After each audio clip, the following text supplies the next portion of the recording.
Alright guys, so in this video right here, I'm going to show you guys how in this meat department, in this company, we work up a New York strip. But first I'm going to take care of these patties right quick. Believe it or not, we sell the fire out of these things. The thicker the better. I mean, we probably sell 10 cases of them, and this is as fast as you can cut them. It's unreal. But I'm going to get this out of the way, and then we're going to work on this over here. So let's do it.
Alright guys, so I'm going to get this opened up right here, and I'll show you guys what I do. So right up here, you see that it's not exactly cut straight, so I'm going to square that end up. I'm going to use that little door wedge is what I call it. I'm going to use that to make steak tips.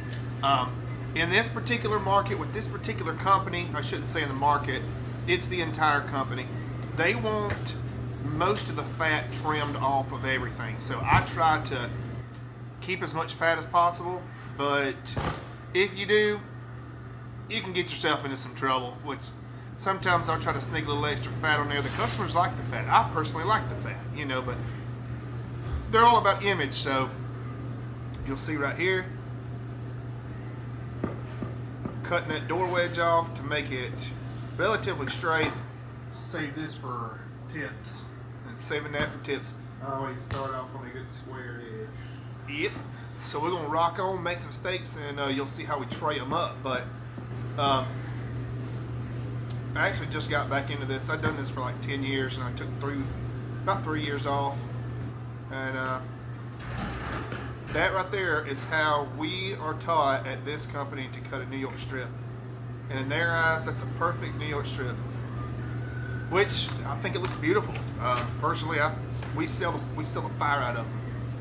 So yeah.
Alright, so the crappy part about all this is I'm actually having to use somebody else's knives because, like I said, I just started back yesterday. So they haven't got my knives in yet, and I've tried to work on these things, and they are so damn dull. But they do the job. I normally cut like 4 times faster than this, but you know, I went to this market and So that in for steak tips as well. See, I don't even try to do anything out of that. It's just steak tips, man. You can merchandise that right there. And I think the steak tips in our market's like $11 a pound.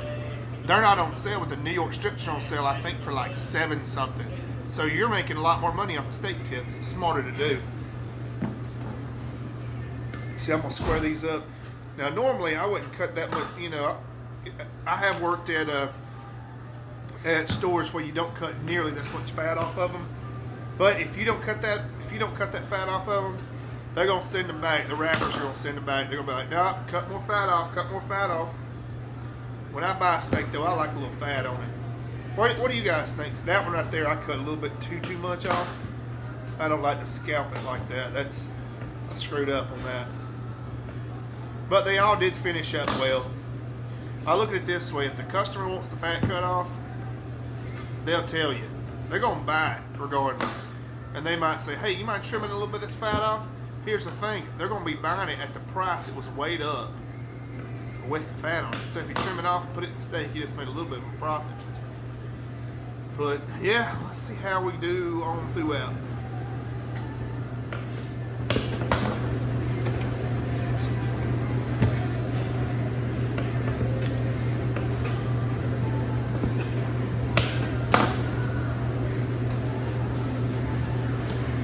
It's some expensive scrap, but they want us to throw this stuff away. It's pretty crazy. Just do what they say. But I try to keep as much as possible. So all of our steak ends will be tips.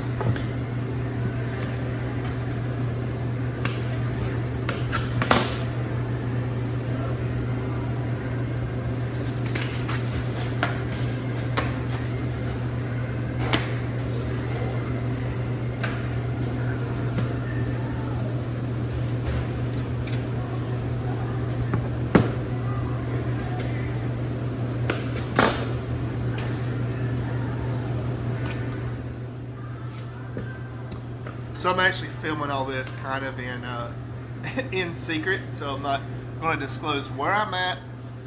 But yeah, I enjoy cutting meat. I started whenever I was like 18, and I've done it till I was 26. I'm 31 now, and I actually operate heavy equipment for a living now. But these guys needed help, and they made me a ridiculous offer to work the weekends that I couldn't turn down. So, yep. So I hope you guys like these videos, and if you do, like and subscribe. I'm going to try to make more. So have a good one. I'm not sure if I show the end result. Like I said, I was kind of doing this nonchalantly. So let's go. We'll see you on the next one.